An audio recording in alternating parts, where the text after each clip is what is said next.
So one time I got asked to speak at High Point University for college students. And it was a tough job because all of my material is crafted for a different audience and the ways that I know to connect and engage with them. You change the audience and it changes the rules. So I'm sitting here looking at college students going, okay, I can't talk about being married, I can't talk about childbirth, I can't talk about homeschooling my son.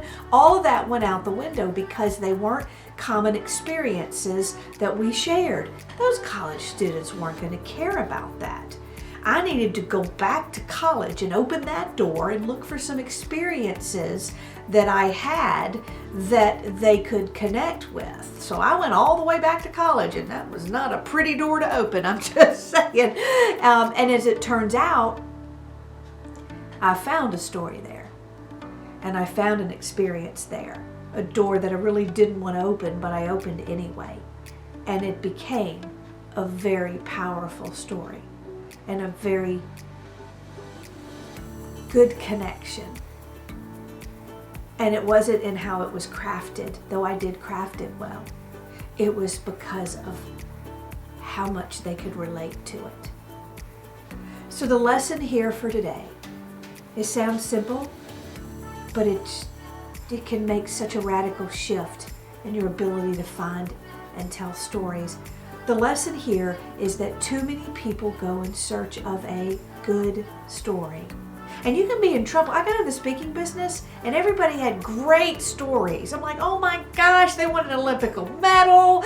They were in Hollywood. They landed in a plane and ate their friends. I'm like, oh my gosh, I got nothing.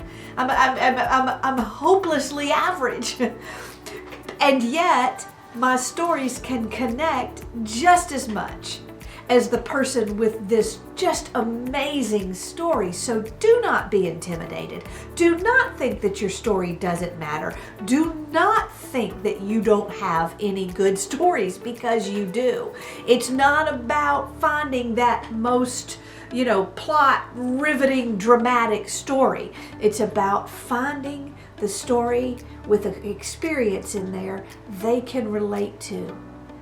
You can have a story about just trying to be a single mom, making ends meet, and feeling like you're invisible, that can connect way more than some flashy story about somebody winning a medal.